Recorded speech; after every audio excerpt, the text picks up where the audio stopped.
It's the final day of the Trackmania games, and we couldn't be more excited. Super matches coming up ahead of us today. Many disciplines still remain. Frankly, it's shocking that we've made it to the final day and we still have so many medals left to hand out. To kick the day off, we have the dream team, the perfect panel, except for the fact that we have two Australians on it. Gex, very excited to have you here nonetheless. I mean, look, what are you most looking forward to today? We're finishing off mapping. We have the trial run to watch back. We're going to be doing the mixed duo competition. We've got RPG finishing up as well. There is a lot of really exciting formats. Yeah, I mean, certainly it's not going to be being welcomed back to desk, judging by that. But, personally, really looking forward to the trials. I'm loving these open events. I thought Pathfinding was really fun. I had a bit of a hand in that myself, and just watching everybody struggle across the world on those routes was really fun. I feel like trials going to be much of the same. Some really interesting stuff. You can definitely get a little lucky on some of the bounces and stuff you might need, so I'm very keen on that. Yeah, let's see. Turbo, you're going to be our guide as we go through the trial map. I think you have by far the most experience with the actual map of anyone on this desk, but, you know, other than that trial then, what are you looking forward to today? I mean, Noah, I think it's wrong if I don't say RPG here, because RPG always has a special place in my heart. It's my favorite style alongside trial. But I think Mixed Duo is probably the most prestigious event in that regard. And then mapping is so unique in that way as well. You're gonna see it, you know, 75% being voted from the jury, 25 from you guys. It's great. Like, all of those three styles are so unique. I cannot pick. Really? Yeah. I mean, Turbo, you have the additional layer of the only reverse cup competition that we have in it, a format that I believe you helped originate / did originate, which is super fun as well. So that's the reverse RPG. Cup modes. Looking forward to that. The reverse cup mode. Am I right in saying that? Yeah. So, I mean, hey, just an extra reason to look forward to Reverse Cup or to RPG. Formal, we've mentioned every discipline already. So, I mean, look, you're open. You can say whatever you want. Join. Do you prefer Gex's answer of trial? Do you prefer Turbo's answer of both duo and RPG? I prefer AJ's answer of this end credits that he's been talking up for like behind the scenes over and over again. That's like going to be 8 minutes long. Okay, let's be real. I am looking forward to what's happening at the start of the day. What I think is going to be the first match we are covering, that France versus GB in the mixed duos. I've had my eyes on that one.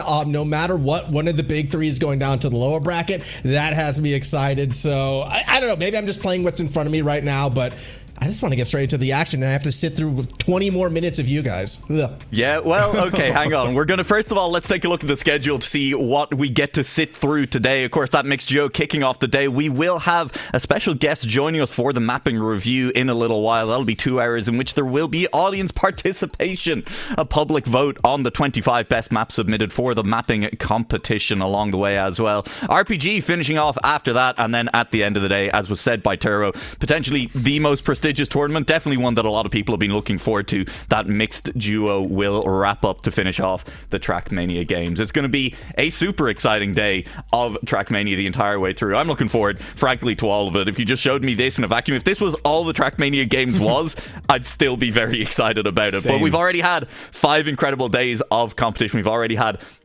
so much happen, including the trial event, which wrapped up last night with a little bit of a shocker. We had Saucy the entire way through at the top of the leaderboard, and at the last minute, about the last 5 possible minutes, it was very close to that deadline. Lane from France coming through and sniping Saucy's time by a single second. We have both of those runs available. We're going to take you through them as we go. And I mean, Turbo, you're the man who has 6 hours on this map, which is, I think, about 6 more hours than the rest of us have put in combined, unfortunately.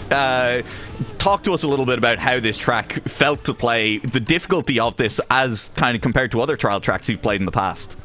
I mean, this one all felt like finding the right setups for respective parts. The start maybe is a bit different, but you had this jump to the left, which was very unique. And also here, like, it's not that hard to set this one up, but here you need to land. Okay, the first mistake has happened here, but we're gonna go into that very soon. I think Lane is gonna clear that. Not sure why he still went and didn't go to the start, but maybe the time was running out, who knows. But here you have a setup as well. Lane doesn't decide to go for it because you need to land smooth in there. Keep speeds, don't land too far left because then you're gonna slow down and land on this part. The ending is PF, it's not too hard, but that checkpoint 1 being done. And also here you have a sort of setup because you need to land on the ice part, but there's just so much going on. I have 6 hours on this map. I got to checkpoint 13, but I also did some editor practice to find those setups. Yeah, no, completely fair. I mean, it is, as the audience can see, brutally difficult. The fact that the time got pushed down sub 10 minutes by 2 players as well, both of them in the 9:30 range when we get to the end of this run. You can see over on the leaderboard there. Absolutely crazy with the single week they had to work with on this one. I mean, Saucy, from what I remember last weekend, was playing in other events and then grinding the trial in between. And you can see them, I mean, at different points, we're going to see them incredibly close together. I believe, Gex, what ended up happening is that Lane actually has more respawns on this run than Saucy did, but Lane's just pace, other than that, was just better, just committing harder, committing faster. It's pretty crazy that you can actually make that time up with more resets still. But yeah, just watching this now, the lines, like you said, just about impossible, some of this stuff. It's not surprising we have over 10-minute times, but to get that down under it, like you said, very impressive.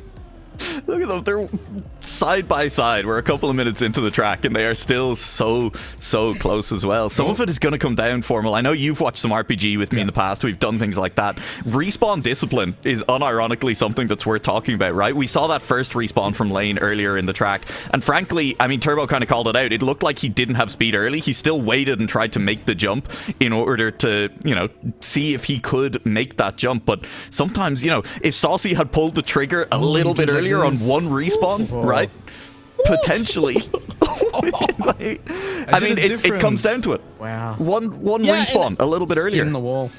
And I think, too, the reason why maybe we are seeing Lane being a bit more aggressive and pushing and, like, willing to take maybe more respawns is because of when he did finish his map. Again, like, I don't really know when Saucy's best time, but we know Lane just got it at the tail end of it all. Like, there was no second chances. This deep into the run, he knew he had to stick it from here on out. And if that's the case, you're probably going to be a little bit more willing to respawn earlier just to make sure you're hitting it, just to make sure you can get that finish. You can't really afford to hesitate. And I mean, it's crazy to think about right now because, yeah, they're close. There's still a gap, and that gap is getting wider, which means when we really get to the crunch time, Lane just blitzes it.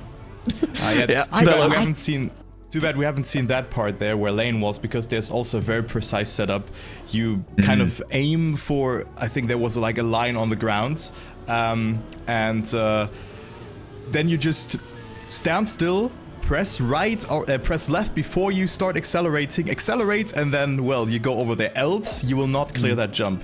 This checkpoint was one of the easiest, I would say, with the turnarounds here. You can do it in both directions. Lane is very efficient with his lines. Also, turning around, I think on checkpoint 4 it was, where he decided to turn around whilst still having momentum. And this checkpoint I really struggled with. You're gonna see... No, actually, this one I got in within like 5 minutes. This one was not that hard to do. It was checkpoint 10 that I really struggled with, but you're gonna see in a bit. I really want to reach out to the community and just get a counter of how many controllers were broken while trying the trial maps over the last week. It's gotta be. It's gotta be the most rage-inducing event we had. It is so precise.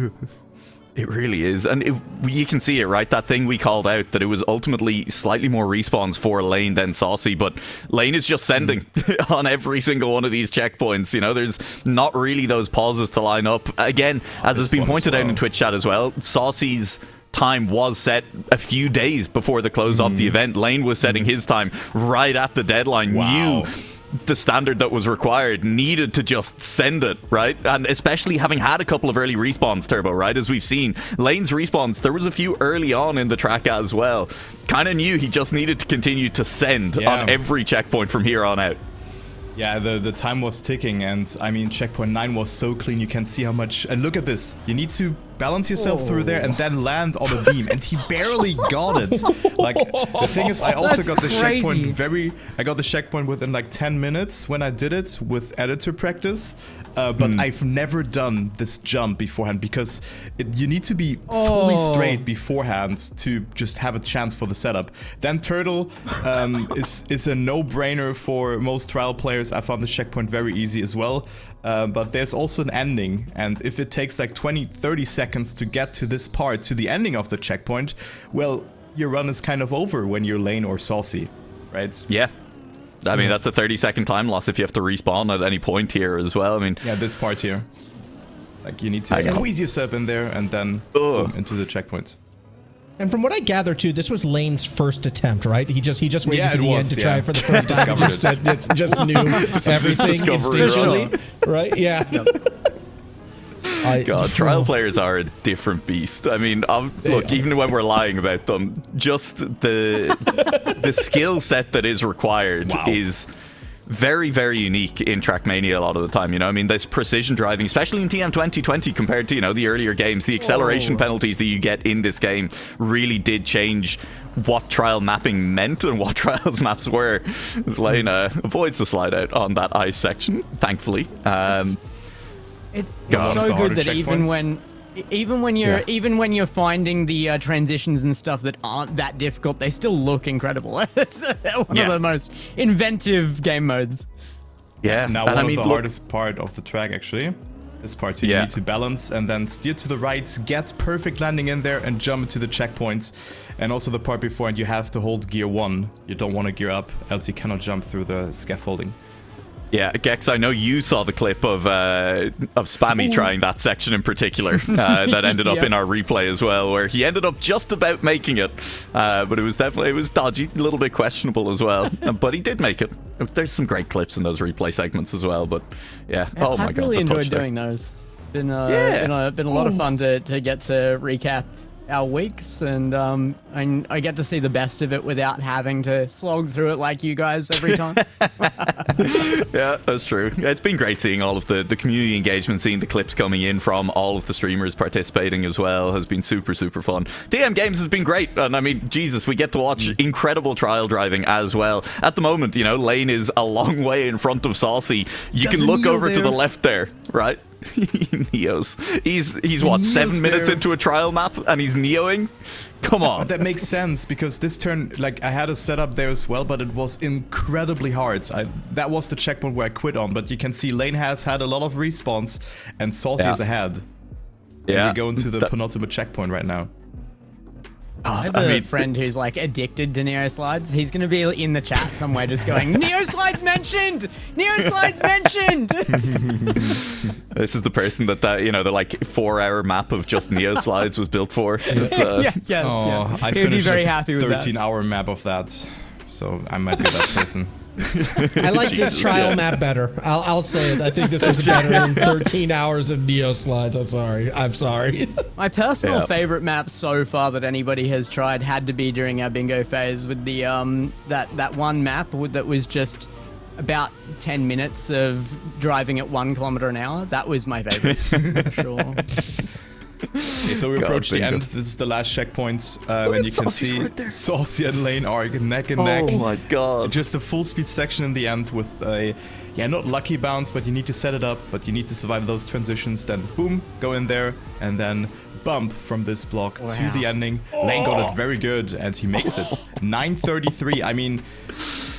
you take like half an hour sometimes, or an hour if you're a player, like maybe even, let's say, 20-30 minutes to learn a checkpoint, right? Yeah. Maybe sometimes the checkpoint clicks faster than the others, maybe you one-shot it, but it's an incredible display of skill. I cannot stress it enough. I spent 6 hours on this map and got to checkpoint 13 with editor practice as well, and I would consider myself an way above average trial player. So... mad respect. I could watch that replay on repeat. That was it's a thing of beauty. Throw some good music in the background, you know, like 10-hour loop of that replay. It's going to do numbers on YouTube. We are set. Trackmania Games is about to turn a profit, baby. Let's go. That was, I mean, incredible competition. Congratulations to Lane again. Very unfortunate for Saucy. Sniped basically with no time to do anything about it right at the end of yesterday. But France finally picking up a gold medal. We can no longer bully them for being in the top 3 and being the only team in the top 3 for not having a gold medal. Lane doing work for the nation there. But of course, Germany still at the top of the leaderboard after events happened yesterday. GB now trailing by just a little bit, and by a little bit it's about 1800 points, 1700 points between the two nations. Slovakia, I have to say, Formal, have been maybe, I don't want to call it a surprise, but they definitely have been a revelation during the Trackmania games. 2 gold medals already for them, and sitting in 4th place just ahead of the Netherlands. Yeah, I mean, look, with drivers like Loso, I think Slovakia was always going to be pushing for the top 5 just from their tech performances. Now, whether or not that's going to hold, we'll see. I think Netherlands has a good chance to kind of maybe take that back from them. I also think, you know, as we do the RPGs, there might be some other names. Kind of Belgium might be making a late push, maybe, just maybe. So it's definitely not done and dusted yet, but the fight up top, like if you're pulling for Germany, you're pretty happy. You're thinking, all right, we just need to hold. We just need one more strong day, and it should be theirs. Potentially, yeah, absolutely. As you said, Belgium in the RPG could definitely get something done. 3 of the remaining players, I believe, out of 16 in the RPG are Belgian players. So with names like Scandir, with names like Scrappy as well, I mean, they are, I think, probably the nation to beat in that format today, which is going to be super, super fun to watch as we go through it. Scrolling down the leaderboard, I mean, all of these battles, all the way down the leaderboard, you can see it takes one good result to finish up. Canada, in particular, in the mixed team, I think definitely looking to jump themselves a long way up the leaderboard. Carl Jr. still playing in that one as well. Or no, he's not, excuse me. Is he? Yes, he is, right? I'm not losing my mind. Don't worry about it. We'll figure it out when we actually watch. In 42nd. Impossible. All right. Yeah. 42, life to the answer, the universe and everything. It was a strategy by New Zealand. 5th place. Yeah. 4th and 5th place. They're still going to get it. New Zealand, Argentina, the resurgence is coming. Look, I think the biggest takeaway, though, Gex, you can agree with me. Australia is still ahead of the U.S. All right, the rivalry that nobody knows about but us. Finally. We still got them down pat. A Formal's nation and adopted nation.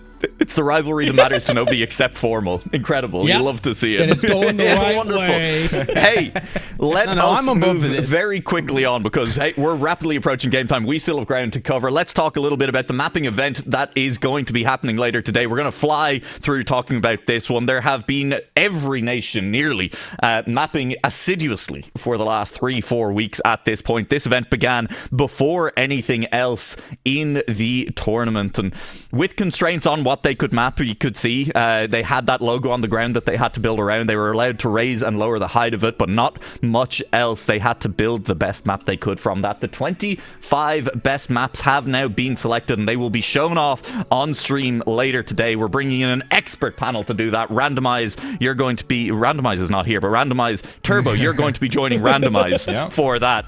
Antona coming in as well, long-time Nadeo employee, community manager, all the rest of it. That Tona wore a lot of hats at Nadeo over the years, and he's going to be there to talk about the mapping as well. Turbo, that's going to be a super, super fun one to do. And we get Twitch chat to vote on maps too. Yeah, I mean, Twitch chat has a 25% edge on that one as well, let's say like this. And I've seen a tweet from Vixa as well, where he was amazed, because I think he was part of the jury, just by the maps. But I have good news for you guys as well, because those 25 maps will also be released in a campaign, and the best map will be eligible for track of the day, which will be so fun to see. So I'm very much looking forward to it. It's such a unique competition, and also to see like the reasoning why this map is over that map. I think that's very difficult because you have 5 parameters where you, or 6 even, where you judge a map from, but like saying this map is maybe better or fills the criteria a bit more than the other is also very hard to say. Like, you cannot make it up. It's very hard to judge a map, I would say. Yeah. Yeah, it's going to be super cool. Looking forward to that one. We got to keep going. Matches are approaching rapidly. We got to keep moving because there's other events happening. RPG also going on later today. We mentioned it already. 3 Belgians in that one. Scandir, potentially the man to beat, and I am looking forward to particularly that event. I love RPG and Trackmania. The tracks that we have for this one, I've seen so many people talking, YouTube comments and the rest, saying how much they love these tracks, how cool they are to watch visually. And Gex, we're going into an actual reverse cup matches single elimination. It's going to be, I think, one of the most exciting brackets of the Trackmania games. Yeah, absolutely. You asked me day one what I was most keen to see, and like you said, visually, it's just so good to watch. Trials is going to be excellent to see just what everybody can bring out, some pace in some really, really pretty tracks.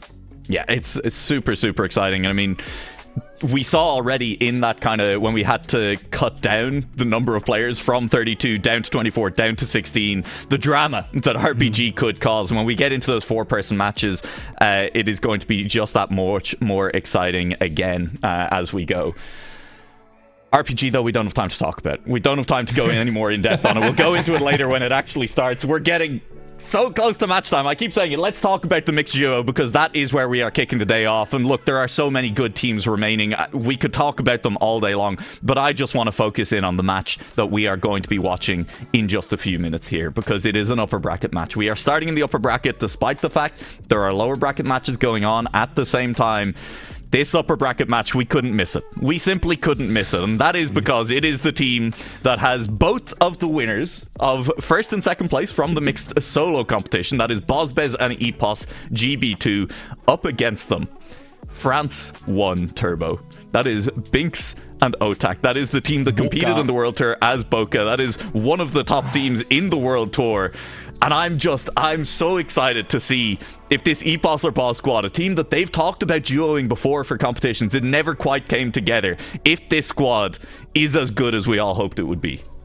It's a highly anticipated duo for Great Britain, and now they can show what they're worth. But they play against Boca, a team that, controversially did not make it to the World Cup of 2025. They performed outstandingly during the Trackmania World Tour, and those are the players to beat. The Frenchies, they are hungry. They won their second gold medal. And I think Bozbez and Epos are in for a good one. And I'm so hyped for this match, really. I hope it will go through all 3 maps, though. Yeah, I mean, fingers crossed we get all of the maps on it. That is how we're going to be doing it. Just so everyone's clear as we go into Mixed Duo, we should talk about format a little bit. We are playing that TM World Tour style 2v2 format. You win around first and second place, you get 3 points. You come first and third, you get 2 points. And if you come second and fourth, you get 1 point. Third and fourth, obviously, you get 0 points. First team to 15 points on a map will win that map. And if you win 2 maps, that's it, you're done. And so you're right, Turbo. The thing that we're scared about is that potentially we just get 2 maps and we're done with this matchup. And Formal, that would be just a disaster. Just truly the most tragic possibility. We'll see him again in the finals. They'll be fine. They'll be the warm-up. They'll get to the finals again. Full faith. I will say this, though. Yes, this match is hype too, but there are so many bangers in that upper bracket. I'm also going to be keeping my eyes on Germany and GB1 as well. Letzer New Prime, Josh Pack, and the 2 countries fighting for first place in the standings. They have a big problem. You just take a pick. Every match is a banger. Yeah, Canada 1 versus Germany 2. I mean, speaking of Josh, full speed champion, monster. Aura farming. Germany in general. I mean, you were talking about them just needing to hold on to be able to stay into first place. This is a great spot for them to do it. Yeah, I mean, look, but if GB comes, imagine all GB finals. I mean, that's the way that you get the. Nobody wants that. Nobody wants that. Never mind. I don't know what I was thinking. Horrible. You could come back with that, really. Come on. If RPG goes well, but do you have any RPG? Who's playing? I think. Wizzy is playing? GB needs to do well. Is Wizzy still in the RPG? Yes. They need to do well in the mixed team. GB does need to do that, potentially even to stay ahead of France. I mean, again, that's part of why this first match we're going to be watching is so important. France versus GB in the upper bracket, the chance to send them lower bracket could be massively, massively relevant. Let's get into predictions because this match is going to be starting very, very soon. Formal, you're down at the far end. I'm going to come to you first in this matchup. Epos and Bozbez against Binks and Hotak. too close to call, but I'm asking you to call it anyway. It's not a finals, and I still believe in super teams. So give me GB2. I think Bozbez and EPOS get it done. Okay, Turbo, are you thinking the same way? It's our mixed solo first and second place against Binks and Otak? Oh, I cannot bet against Binks and Otak. I was wrong yesterday 4 out of 5 times. Maybe it will be the time again. Who knows? I always went for bold prediction. Now I'm going to go for a safe one to start the day. I go with France 1. It is crazy to me that you're calling that a safe prediction. I can't stress enough that EPOS and Bozbez get first and second. I guess in a lot of ways, Gex, it's a safe prediction whichever way you go here. Nobody's going to come at you and be like, that was dumb. That was stupid. I can't believe you thought that. Well, that's why it's easy for me to just go, let's back my pick'ems. I'm going with France as well. I need Germany to stay on top, so I'm hoping against Great Britain here. All right, well, fair enough. I think both of the Australians have lost their minds, and so we're going to say goodbye to them now. Well, no, formally you've kept your mind. GB is going to come out on top. We're going to say goodbye to you anyway, even though you agree with me, because I think GB are going to come out on top. Turbo, it's me and you for this match. We're going to head on into this one. I believe warm-ups have already started, and we're going to get round 1 very, very soon in what could be one of the matches of the tournament, potentially a grand final preview. I will say it, would not be shocked to see these teams there. Equally, there are plenty of really, really good teams across the board. Again, that Germany 1 team, that Germany 2 team, that GB 1 team, the Switzerland 1 team is also really good. Canada 1 has Carl Jr. in it. There's some really, really good teams across the board in this upper bracket still, and that's not even, we haven't even mentioned the lower bracket where there are also some really good teams still lurking. You know, there's a lot of strong teams still in lower bracket at the moment. Hungary 1 is down there, Pushtido Paco, of course. The Italians have been doing really well in mixed events across the Trackmania games. Belgium 1, Finland, Netherlands. Oh, Russia as well. Is nuts. Yeah, and Norway too, still in the competition. I think potentially mixed duo is starting to look like one of Norway's better events, depending on how kind of these first couple of matches today go. This bracket is so large. You need to scroll down so much or zoom out so much. Yep. It's incredibly stacked. And I mean, this one comes to a close today, as well as the whole entirety of the Trackmania games. But what an awesome tournament that has been so far. We have 3 very unique competitions coming into play. And Nua, I mean, we have talked about predictions. What do you think? Maybe you want to go a bit more in depth into the match. Great Britain 2 against France 1. Who's going to take it? What score will it be at the end? I do think GB are going to take this one. And if I'm being totally honest with you, Turbo, I think it might be a 2-0. I do think it might be a 2-0. The reason is, I think all 4 players in this lobby are incredible. All of them have good experience with the format as well. Bozbez is potentially the least experienced with this format, but I have never seen that man crack under pressure. He's insanely calm and collected at all times. And I think EPOS and Boz have just put so much time into this track. We saw that work out for them. EPOS will be the first player to crash in the lobby. Never mind, I'm changing my prediction. France are going to win it all, baby. Yeah, maybe they're gonna do it, but it's 1 round. I mean, maybe we're gonna go into the format real quick, because we're gonna play in the World Tour format. That means that we play up until a point limit of 10 points on 15 points. 15 points. We're going 15 points. 15 points. 15 it is. Yeah, because it's only 3 maps in here. So that means that once you have surpassed or reached 15 points, you will then win the map, and we're gonna go to the next one. You need to win 2 maps in order to close it out, and in terms of a tie, it will go into overtime once we figure out a winner. So here we have an example of a tie that gives both teams 1 point. That happens if you're first and fourth, or second and third respectively. Then there's also the option of a victory, which gives you 2 points and your opponent 1 point. That happens if you're first and third position and the opposing team is second and fourth. And then there's also an ace, which is very overpowered, gives you 3 points. That happens if you are first and second place. Yeah. We are seeing on our first map here, there is that kind of wall bonk line that has been allowed by tournament admins, was allowed from before the tournament even began.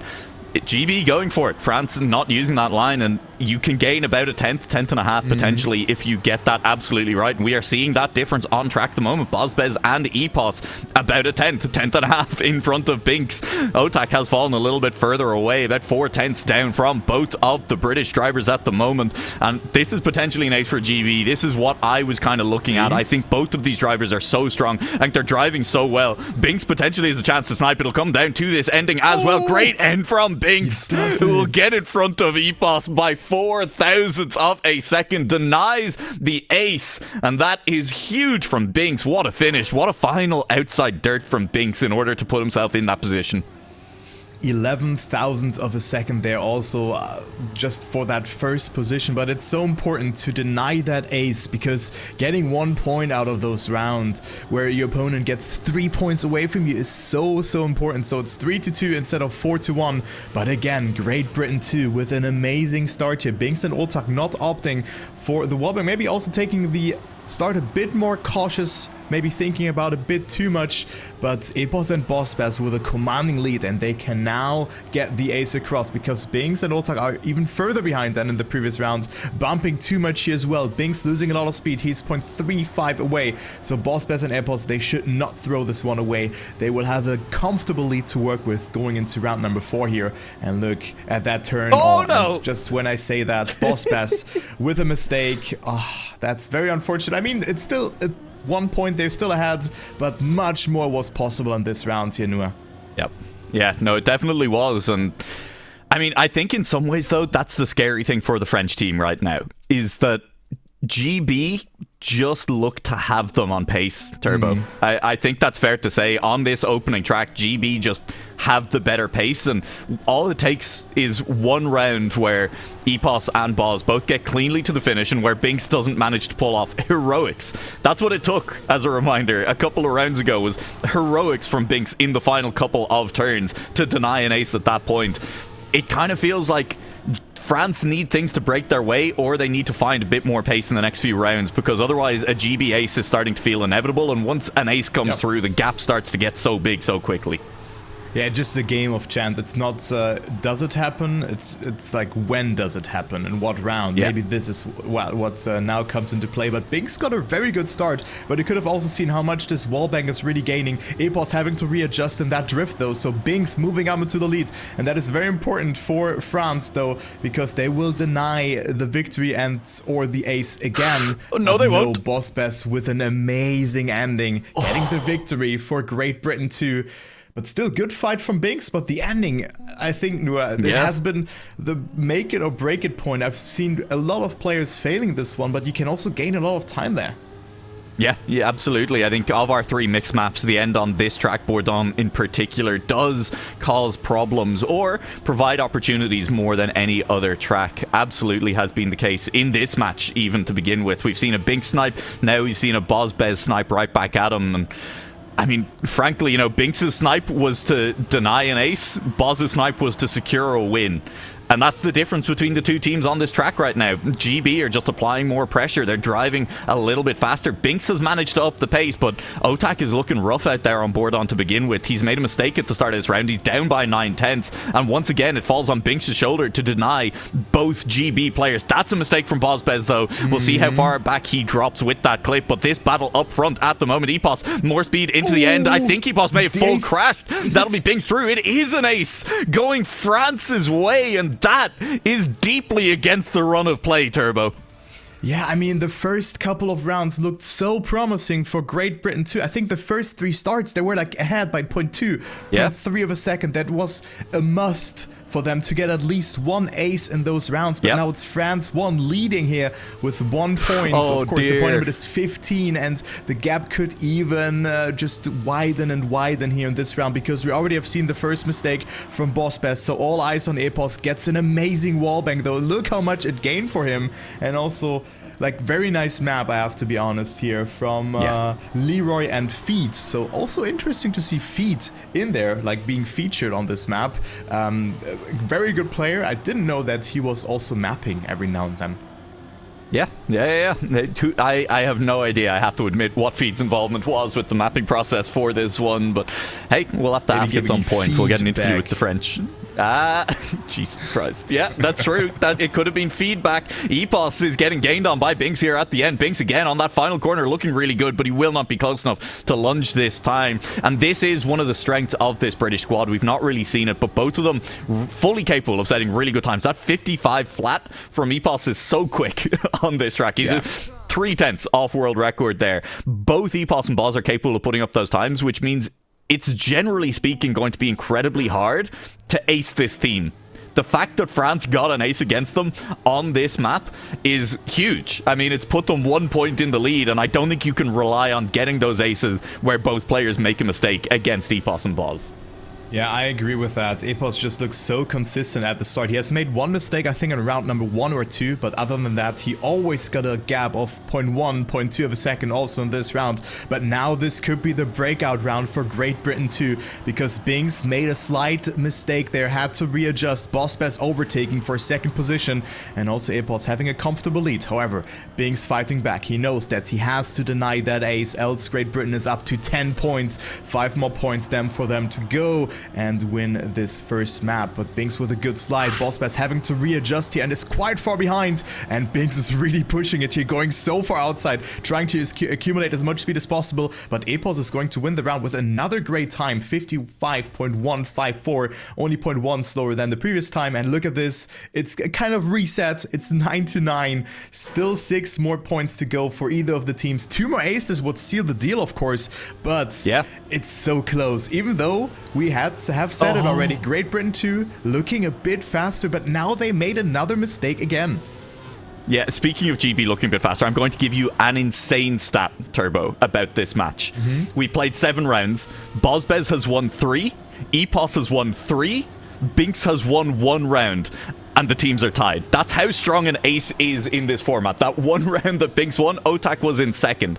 Other than that, GB have had a player in first in 6 out of the 7 rounds. They've got Epos in first again in this round. It's a little bit messier than maybe previous rounds have been, but there's nothing to separate these two teams except for the fact that France got an ace. I mean, other than that, GB would probably be inching away into the lead by now. Yeah, they do. Otak lagging a bit here, but that is a good round for Great Britain here. They should deny Otak overtaking Epos in the end, and it will not happen. But a much slower round here, 55.7.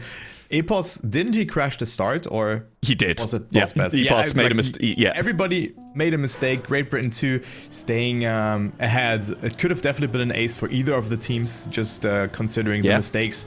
But it's always the what ifs, right? It's good for Great Britain 2 that they have gotten the victory. It's 11-10, Nua, and slowly but surely moving into the last couple of rounds on this map. Oh, this is potentially scary right now. I mean, that's an early mistake from Otak, Boz, and Epos both out on track. We've seen this before in early rounds. This was very much the story. Binks and 2 British drivers, and Binks having to try his best to insert himself into that top 2, make sure the ace did not come through. And an ace right now would be disastrous. It would mean any result other than an ace back for France ends things immediately. It definitely does, but Binks is going very fast here, but Epos with a slight different line here in that one. Bospez not failing this part here as he did in round 3, I think. That was very important for them. Epos with a great ending, but it's not enough to overtake Binks, but still applying a lot of pressure onto France because it's now 13-11. So France in need of at least a draw in the next round to stay somewhat alive, and then they need an ace, which they already did. But it will be hard against a very consistent Great Britain 2, quote unquote, because as you said, one player is always winning those rounds. Yeah, Binks' round winning time, again, the only round that France have won, Binks won it. He won it with a 55.29. In general, that is the second slowest round winning time we have seen, other than Bospez or Epos' 55.7, where everyone made a mistake. Exactly. So just in general, GB are just winning rounds by driving quicker than France. We called it out at the start of the map in the first few rounds. GB just look like they have France's number on pace. Part of that is coming down to the wallbang line. They're doing it at the start of the track. The fact that Binks is still being keeping up, the fact that Binks is right now fighting Boz for the lead is crazy. It's going to come down to the line between those two. Epos will take third, and at the line, Bospez beats out Binks. That's it. Map win. We are done. GB go up 1-0. Yeah, what a great performance from Great Britain too. I really have to say that 15-12. The scoreline looks much closer than the match actually was, because as you mentioned, it was only one round that wasn't won by Great Britain too here. So amazing performance. And Nua, I would say the wallbang definitely gave Great Britain 2 an edge here. 0.2 to 0.3 of a second. We have seen 1 or 2 mistakes there, but still, it definitely paid its dividends. Yeah, which, I mean, and that's the thing, right? GB had just an advantage on pace on that track, and it's because they were using a different line than France. As we go to the next 2 tracks, they don't have that edge built in anymore. I think we're about to see a crazy second track. If Great Britain can manage to take it down, obviously match is done, but I don't want to call that first map easy for them, right? But they did win 9 out of 10 rounds in terms of having a player in first place. 9 out of 10 rounds against Binks and Otak. They managed to have one of their players in first place in the round. Is crazy work. I don't think it's going to be that easy to lock down first place. And with that in mind, I think potentially the second track should be even closer. Yeah, I think so as well. Like just seeing that as well. I think Otak was also a bit slacking for France in that regard. Sadly to see that. Maybe he didn't get into the groove of things, didn't have proper warm-up. It's quite early as well. But I think he can definitely bounce back on map 2 and maybe even 3, because maybe they have extensively prepared those maps in comparison to the first one. Maybe they didn't like the wallbang that much. It didn't look that consistent. Sometimes a part like this just clicks or it doesn't. That can happen. You just have to practice it over and over again. That's very important. But we go to map number 2 here in a timely manner, as it will either be the Roxy or the Mime map. So either Addiction or Cyromass. And here we go. So good luck, have fun to the players, and let's go. Epos has the world record on this one, so this maybe gives us an outlook of how this one will be going. Yeah, this is the Mime map. We are on to Addiction, and well, exactly. We'll see how it goes now. See if Otak can really up the performance. Had the slowest median time on the first map. Had the slowest fastest time as well. Otak really not a non-factor, but definitely struggling to keep up with the pace of the match on map 1, and is dropping behind a little bit on map 2 as well. Epos and Boz into a 1-2 position through the middle of the track. Yeah, but good comeback here from Binks into the last parts of the map. But Bossbass with a great line, going very wide in this sector to have more exit speed here than Binks. Look at that, he comes closer. Epos still in the lead. I think slightly touched there, so he drops down to 3rd position. It's all for that first place battle here. Make sure to get a lot of speed. Who's gonna get it? It will be Bossbass staying ahead. But what a neck-and-neck fight for first place. But it's a victory for Great Britain too. But again, it looked like much more was possible. Epos still staying on 3rd position, even though he has slightly clipped. Yeah, and you're starting to get nervous about Otak just a little bit. Binks can only do so much. If your opponents are winning every round, if they have the car in first every round, it is literally impossible to beat them in this format, Turbo. You simply, it's not possible. You can't do it because you can never gain points on them. We saw France get 1 ace on the previous map, and I mean, frankly, that kept the final score closer than maybe it otherwise should have been on map 1. Yeah, and then Binks getting 2nd position every now and then also that 1st place, of course. But that was really it, right? Then there were some draws, so they collected some points, but this round looks good for them again. But it looks most likely to be at max a draw, because Bossbass, again, great line in that sector, getting a lot of speed. But we have 2 individual fights for 1st and 3rd position here brewing up, but it seems like Bossbass is quite far ahead, as well as Epos, so it will be another victory for Great Britain to 4-2 point gap, already 2 points here, so it could definitely be a 2-0 scoreline here at the end. If it continues. That's a tough time as well from Epos. 57.569. I mean, you're starting to get to the point where you're like, hey, Binks and Otak, like, can you guys drive this time in rounds? I'm sure you can drive this time, fully capable of driving that time, but like in rounds, are you going to be capable of it? And Binks has just crashed Turbo. No, he hasn't. He hasn't. I'm lying. No, I thought I saw a car disappear. I think it was just it's Otak lagging slightly again. It's catching us. It's catching us.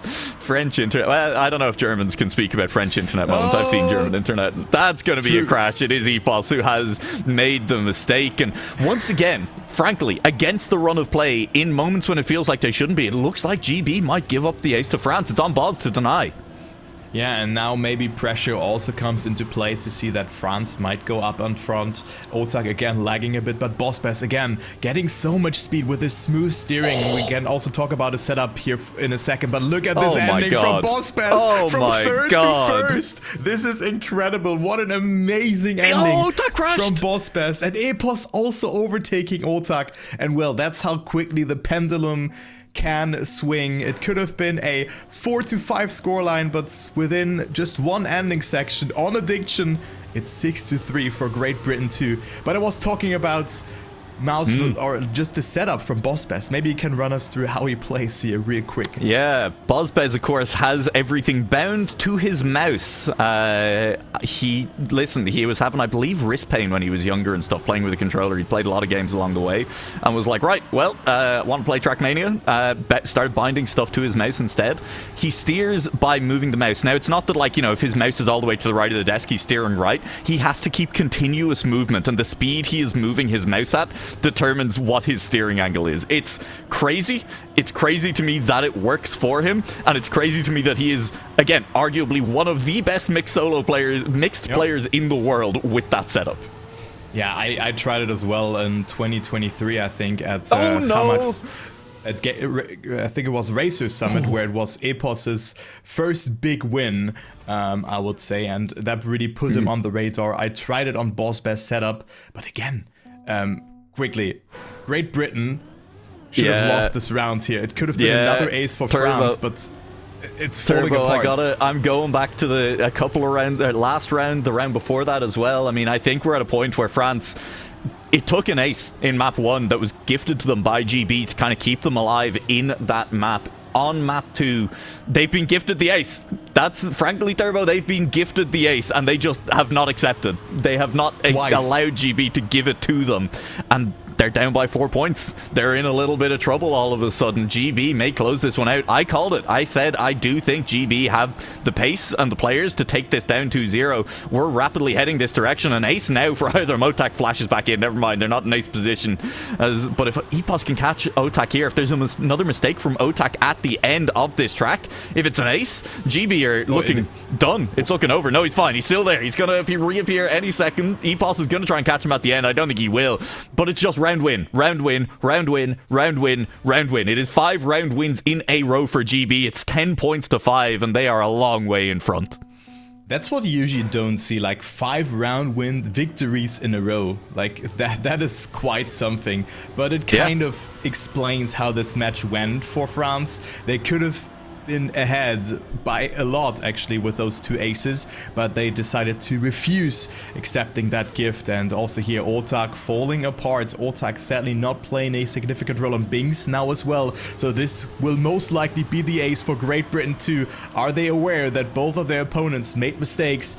I mean, Otak's still somewhat in there. He's 0.2 away from his opponents, but this is at least another victory, and it would be cool to see 8 victories in one match. That would be very fun, to be honest, for Great Britain too. That would be very consistent, but right now it looks to be the ace, Nua. It's only one more section to go, but Epos with a mistake, so Otak squeezes himself into second position again. Where's he gone? Bospez in the lead. Will he return? I think he has made a mistake, so it will be the ace. They're breaking the curse. Yeah, it'll be an ace, and I'm just going to call out Twitch chat, Lynn. It was actually 5 round wins. You've typed out 6, unfortunately. Huge mistake from you. Huge mistakes from France. Not really in that round. I mean, just small errors, but it's shocking to me, Turbo. That is GB's first ace of the match. Right? True. Maybe they got one at the ender, they maybe, didn't. but they did not. Okay, they did not. That is their first ace of the match. And it's only the second ace. France got the first ace. GB, that is their first ace, despite how frankly dominant they've looked, especially here on map 2. That is the first time they've actually managed to ace France, and I think that does speak to Binks and Otak's credit. They are incredible players. Binks in particular has denied a couple of aces with some incredible driving and really, really strong pushes at the end of rounds, but I mean, that ace is the nail in the coffin, right? There's surely no way back into it for France now. Otak is down by nearly a second again. They are 8 points behind. GB need a round win to win. It might not be this round, but if Epos can get past Binks, it's going to be fine. Boz will full crash. It definitely will not be this round. Epos doesn't get past Binks anyway. There's a round win back for France, but GB still move up to 14 points. Anything other than 3 France aces in a row, I think now wins it. No, France need to ace and then ace, and then they're okay. Then they only have to win a round to deny GB, but they need at least 2 aces in a row here. Yeah, they do, but I mean, that kind of, the round that has happened beforehand kind of explains what Great Britain 2 has avoided for the most part of this whole match, is getting last in the round. I think that was the second last or third last position in those rounds. We have seen some draws on map number 1, of course, but it's bizarre to me that we have only seen 1 ace from Great Britain 2 so far, but they only need 1 point, and Epos is in the lead. Bossbest with a mistake, but only 11% crash rate. Otak with 0% crashes, 0% top 1, so somewhat unnoticeable in this match, which is quite unfortunate. And also Binks only with 1 top 1 position and 0% crashes. Epos, however, getting overtaken by both Otak and Binks. Good line from Binks. Epos has a bit of a better line, and this will be it. But still, what a great performance from Great Britain 2. I just mentioned the stats, right? Otak and Binks with hardly any crashes. I think it's when you're 2+ seconds behind the leading time, but still, or 1.5, something along those lines. But amazing performance by Great Britain 2. Maybe those teams are going to meet up again, but I think France will now go into the lower brackets, and with that, we're also gonna go to another match, Nua. I'm very much looking forward to that. It is Germany 2 versus Lingo and Carl Jr. Granadi and Massa versus Carl Jr. and Lingo, and we're on map number 2.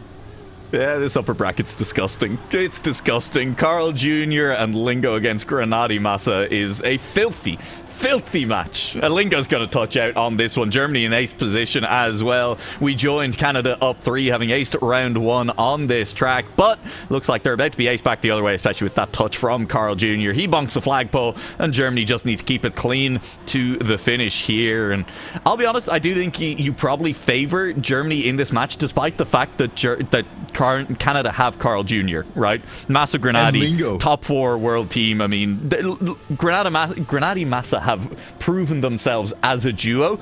I think despite the fact that you have Carl Jr. and Lingo is a really good player as well, as a duo, I'm not as convinced by them as the known quantity of Massa Granadi.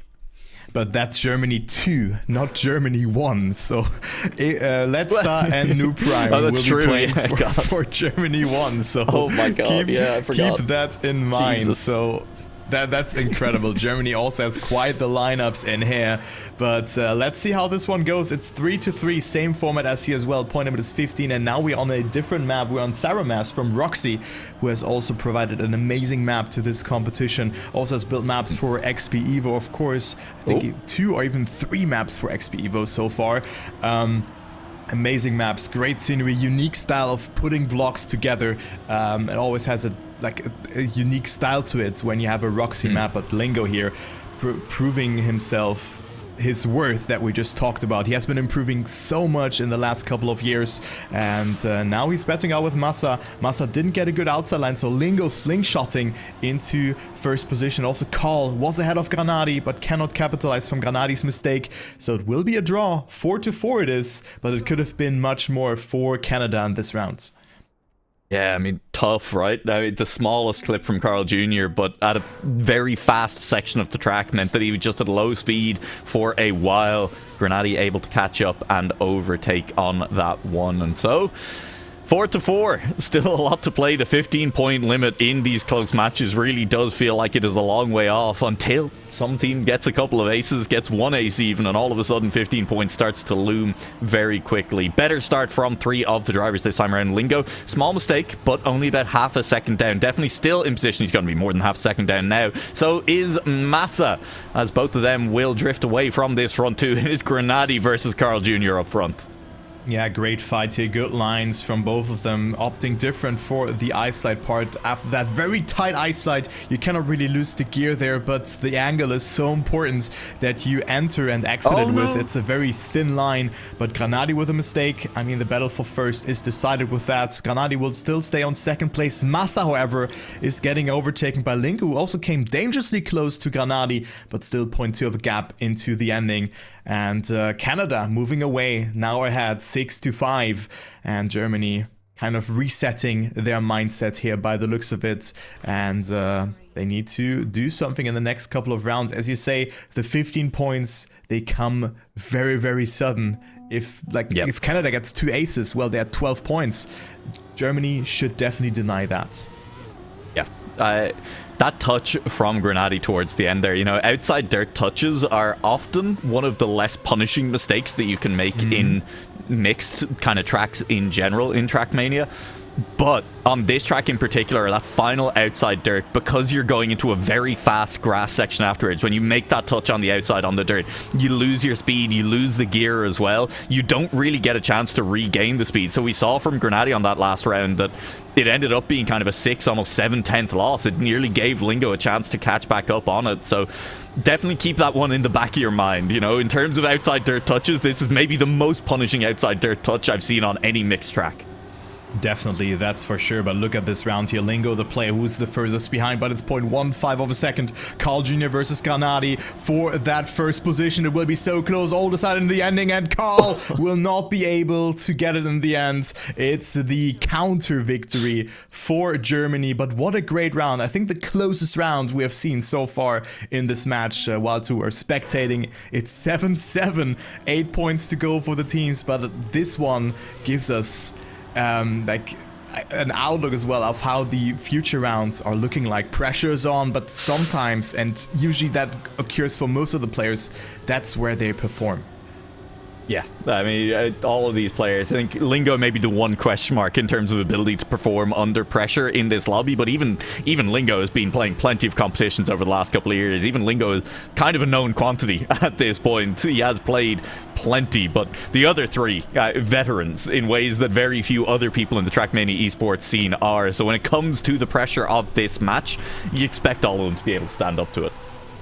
Yeah, that's for sure. And Granadi sliding out. You're still having icy tires. And now Carl catching up. Carl getting not the best outside dirt line as well as Lingo. And it didn't look so good for Germany. But now they're in first and second place because 2 individual small mistakes have happened for Canada, and that is the ace for Germany. They got it in round number 2 as well, and I think now it's round number 7, 8, something like that, 6, 7, 8, something like that. And Germany does lead now, and 5 points away of closing out this map and also this match, because they have won map number 1 as well. Yeah, I will tell you, Turbo, I've just gone back and looked at how map 1 actually went as well. Germany got 4 aces on that first track. They ended it in 8 rounds, final score 15-6 in Germany's favor. And once those aces started coming, they kind of didn't stop in terms of in Germany's favor, although that is a touch from Massa. I'm just saying, it's maybe time to be a little bit scared for the Canadian fans out there, because once Germany turned it on, they really did seem to turn it on map 1. Even a victory in favor for Canada would be good for Germany in some way, because they would get 1 point. Of course, Canada catches up, but they need to get more of those. But here, Carl almost lost control. And again, it's so close in the ending between Carl and Granadi. But Carl has the upper hand. Granadi with a bit more speed. Will it be enough? Oh my god, 16 thousandths of a second at the end. And it's 11-9 in favor still for Germany. Still a 2-point cushion. Massa with that mistake. And I think he was also close of overtaking Lingo there. Yeah, look, as much as we talk about how the end on Bourdon has caused some issues, has led to drama, has maybe the most snipe potential out of any of the finishes in this map pack, I will say I think all of them have it, and this map as well, Cryomass.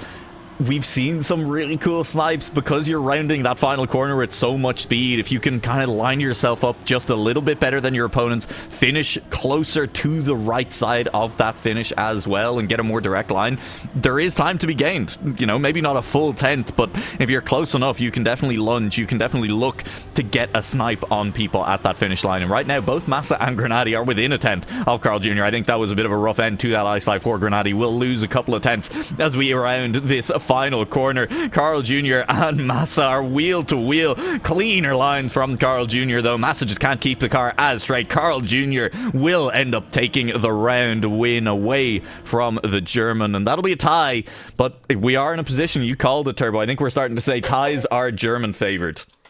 Yeah, they definitely are. They are certainly German favored here, but Canada with one ace, they will go into the lead, but it's match point now. Germany needing one ace here to close it out. And this ending also reminds me of the World Cup map Viper Line, where you also had like an ending where you had to jump very early into the finish. It was the map from Link, if I recall that correctly. So kind of similar, just like, of course, different circumstance in that way, but also hit the end as early as possible. And Massa now with a mistake. Grenady, a lot of speed. Carl Jr. with a good performance in the last couple of rounds has gotten, I think, first place in all of those two last rounds. So definitely playing a good role for his team. But now he's batting against Grenady, who is 0.2 ahead here in this turn. Make it 0.1 now. Good line from Carl, coming back. Wide approach, having to readjust a little bit, and also not having as much speed as Grenady. So this will be another advantage for Germany. They moving 1 point further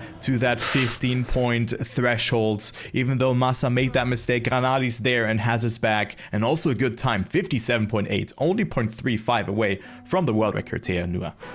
God, it's such an awful position to be in this TM World Tour format. This 2v2, 2 points down, your opponent on match point, and all they need to do is just keep getting draws and draws, and you can't seem to close that gap. Even if you win around here, they still get a point, and you only move 1 point closer. You'd still be behind. At that point, Germany would just be a draw away from winning.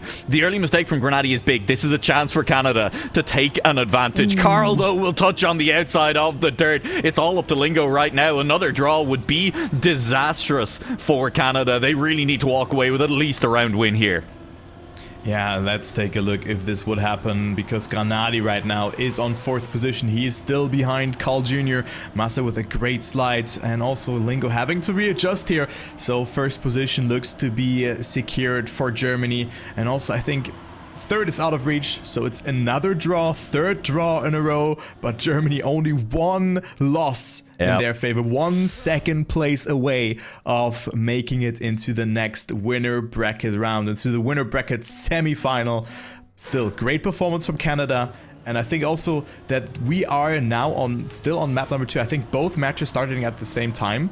I wonder how close map 1 was then. Not very. It was not very close. Okay, it was 8 rounds. Okay, I think this match started a little bit later than the other match. Yeah. Okay, fair. Final score on that map was 15-6 in Germany's favor. Canada have kept map 2 an awful lot closer, and we're in that position now. People who've watched the World Tour will notice the kind of 9-7 position. It is ace or nothing for Canada right now. Any other result will hand Germany the match win, and all 4 drivers still out on track. Massa just pulling away on pace. Grenady slotting into a pretty comfortable second and just keeping pace with the Canadians as Massa makes that push into the distance. Yeah, and I think that's the mud calling here for Canada 1, but they can certainly run very deep in the lower brackets. They contested Germany on this pick here, but Massa and Grenady also getting the ace in the end. A bit over the top Overkill there, but yeah. It is what it is. You know, Carl Jr. being 0.01 behind, but Germany 2 wins the match against Canada 1. That was an amazing one, though, to see. Some mistakes have happened here and there, but we have seen some very close rounds. Yeah, I mean, look, ultimately, I think quality showing out in some ways. You know, the teams with experience in this format, the teams who've put the time into the maps as well, the teams that maybe I think you would have picked to win both those matches. Certainly GB winning the first match, the team that I would have picked to do that. And I think if you'd shown me this Canadian lineup, despite the fact that Carl Jr. is there, with Carl Jr. and Lingo against Grenady and Massa, I think I probably picked that German squad to beat them out. A lot of the time, I think it definitely on their day could go the other way, but I think, it's kind of skewed in favor of the Germans there. Let's bring the rest of our panel back in very quickly and have a quick talk about how things are going, because with that win for Germany's second squad, Formal, they get the chance to face up against the other German squad in the next round. It's an all big affair. It's big versus big academy happening in the upper semi-finals in a while this afternoon. Look, I think Germany, there's two ways that you can look at it, right? You're either going, woohoo, all right, we're guaranteed a team in the upper bracket final, or you're going, crap, we can't lock it out. But realistically, I'd be happy if I were Germany. Both of them still up there. I'm definitely happy I'm UK that we knocked the French down again. The super team rule still is alive, okay? You got them coming through, and yeah, I don't know. It feels like nothing too crazy happened result-wise. All the craziness just happened to come from the drivers itself with how close some of those rounds were. Yeah, absolutely. And then taking a look at the lower bracket, Gex, that is where we're going to be heading down to soon. Obviously, Canada heading down there, the French team heading down there, the Swiss team heading down there, a team that we haven't really talked about all that much, but definitely one I'm excited for as well. That is going to be the squad of Afi and Thomas Jean, a team that we did talk about back when the mixed duo was starting off last weekend, but haven't really touched on so far this weekend. They're going to be facing up against the Hungarian squad, and I think that's an exciting matchup. Switzerland versus Hungary. Pochettino Paco obviously in that one as well, teaming with Rixos, I believe. Lower bracket sick, man. It's just cool down there. It is. It's just cool. And with some of the other big teams dropping down, you've already got Great Britain, you've already got France down there as well. It's great to see entries like Switzerland and Hungary still kind of hanging on. Of course, one of them are going to have to drop out of that round, but there's still a couple of those extra countries hanging on. Belgium still there, Norway and Canada still hanging in as well, and they'll get another Canadian entry. So it's good to see that there's somebody left other than the French, English, and Germans. But I'm just glad that Germany was able to win one of those. The preference there for Germany on one of those, but Canada, my heart goes out to them. They're due a win. Yeah. I will say, I think that's very much, this is our match in honor of the fact that the Winter Olympics is going on at the same time as well. We've got Canada and we've got Norway facing up against each other in the lower bracket. Winter Olympics tribute match in the lower bracket. Let's go. And that's going to be a fun match. All of these matches are. What we're going to do, though, unfortunately, is, we're going to let Twitch chat have some fun. We're going to go to a quick break. They can play with their little toy car for a while. We will be back with the lower bracket action. Get it. Get the QR code. Get it, chat. Go. We're going to go to a break so you can get it.